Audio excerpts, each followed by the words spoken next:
Having the right mindset is, I believe, absolutely crucial for business success. This isn't about the kind of mindset work where you pretend that everything is brilliant when it isn't, or you think that just imagining yourself being a huge success is actually all it's going to take to make it happen. Having the right mindset actually takes effort and energy, but it's so often the missing piece. And as you get better at working on your mindset, you'll find that you stop tripping yourself up and getting in the way of your own success. And then you'll start to see your business really take off. So here are 10 key mindset habits to work on this year to create big changes in your ELT or ESL freelance business. I'm Rachel Roberts, and I help ELT, ESL, and MFL freelancers like you develop a business model and offer that will help them to work less and earn more. Join my Confident ELT Freelancer Collective or dig in deeper and work with me over 6 months on my small group program, Designed to Flourish. Check the description for details and to book a call. It's the beginning of the year, so everyone's busy setting goals, and I'm all for this, by the way. If you don't set yourself goals, how do you know where it is that you're trying to get to, and how will you work out the best ways to get there? But setting goals doesn't just mean plucking things out of the air and then not actually taking any action to achieve them. Even worse, it doesn't mean beating yourself up because you haven't achieved them 6 months or 12 months down the line. Rather than setting unrealistic goals and then wondering why they haven't happened, we need to focus more on the actions that we take every day. Even very small changes, such as 10 minutes of exercise a day, add up over time and have a compound effect. So when setting yourself goals for this year, by all means, aim high, but then work out exactly what small, regular and consistent actions you're going to take in order to get yourself there. Recognize that while planning can be very useful, if life has taught us anything over the past few years, it's that we can't actually control what happens in the future. Again, this doesn't mean that you shouldn't be planning or setting goals, but you need to accept that you'll probably change them or modify them along the way. And this doesn't represent failure. That's just life. And sometimes we need to change or modify them because we've actually done much better than we were expecting. Focus on what you can control, which is usually all around your behavior and your thoughts. What we can't control are those things that happen in the world, but also what other people do or what other people think of us.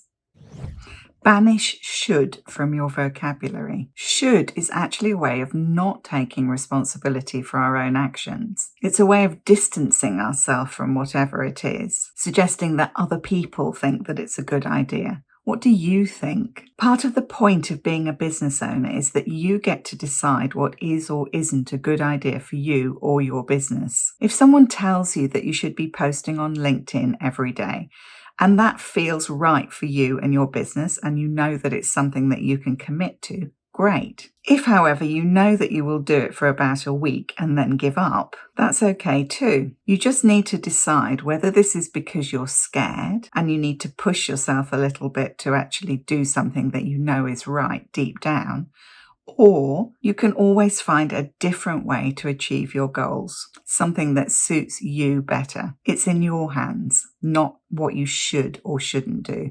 Get into the habit of celebrating small wins.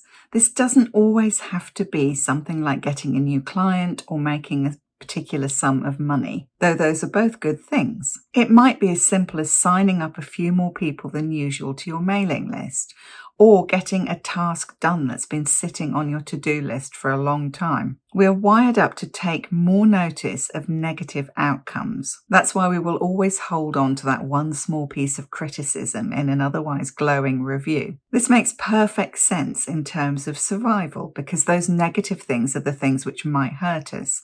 But it doesn't make you feel good, and it can definitely hold you back in your business if you're only ever focusing on the things that haven't gone so well. We can also learn a lot from the things that did go well. So at the end of every week, I spend some time making a list of both my wins for that week and the things that I can learn from those things that didn't go well, as well as from the wins. It helps to balance things out and take the sting out of the negative things.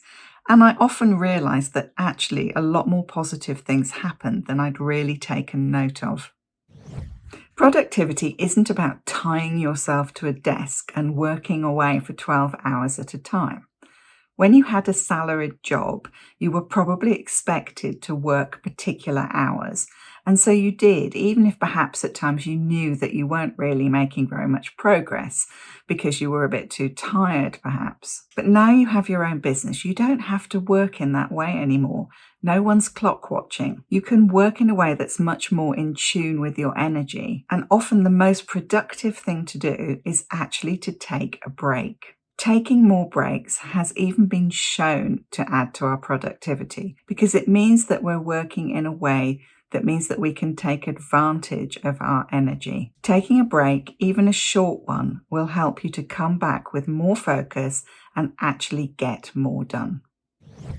What I call the inner troll is that little voice in our head that often stops us from doing anything that might be perceived as a risk, trying anything new, putting ourselves out there in any way. This inner voice can be terribly persuasive, and it seems like it's trying to protect us, but it actually doesn't really have your best interests at heart. Yes, it wants you to survive, but that's not the same thing as being fulfilled or happy. A mindset habit that can really help here is to get better at spotting that inner troll voice and identifying when it's the inner troll and when it's the real us. The inner troll often uses extreme language, very black and white language. Everything is a disaster or terrible. You always do something or you never do something. And of course, should. If you spot that voice, it's a very clear sign that this is the inner troll and that you might need to step back and decide whether it's really in your best interests to listen to what it's telling you to do or not to do. Take a deep breath and ask yourself if what you're telling yourself is really true. Is there any evidence for it? If not, then don't pay interest on trouble you haven't borrowed yet. We tend to assume as intelligent, rational people that our thoughts will also be intelligent and rational, but this is not actually true because a good percentage of our thoughts actually come from that part of our brain, the amygdala, which is not particularly rational and is all about fear and trying to protect us from threat. As the phrase goes, don't believe everything you think. Don't be afraid to change your mind or direction. Of course, we need to get a balance between always giving up at the first hurdle and banging our head against a brick wall long after we should have given up or changed tack. Both ends of this continuum are dangerous, but the second one is sneakier because we often think we're doing the right thing in persisting. The sunk cost fallacy is the tendency to continue doing something because we tell ourselves we've already invested so much in it. It's a fallacy because actually we're kind of throwing good money after bad. Accept that sometimes we need to make mistakes in order to learn something valuable. Learn that lesson, let it go, and move on. No one really enjoys feeling negative emotions like anger, resentment, or jealousy. But pretending that you aren't feeling something doesn't make it go away. It just drives it deeper down into the subconscious where it can actually do more harm. Research shows that naming a feeling and recognizing what it's trying to tell you can actually make that feeling go away. People sometimes make things even worse for themselves by feeling bad about the fact that they're feeling a bad emotion. They feel ashamed, perhaps, of feeling angry. But there's nothing wrong with feeling any emotion. What might be wrong is the action that you choose to take as a result of feeling that emotion. Negative feelings in themselves are simply a sign to you that something is wrong and that you need to do something about it. And the more you learn to recognize those feelings, the better the chances that you'll do something about it, which is actually productive and helpful. Finally, watch how you treat and talk to yourself. Very often we are much harder on ourselves than we would ever dream of being to anyone else. We push ourselves to work longer hours than we would ever ask an employee to work. and we talk to ourselves in a way that we would never talk to anybody else. Instead of this, try to treat yourself the way you would treat a close friend or loved one. Offer support. Be honest, but always kind. If you find this difficult, journaling can be a good way of developing this more supportive inner voice. If you'd like my support with both your mindset and your business, check out the links in the description below this video.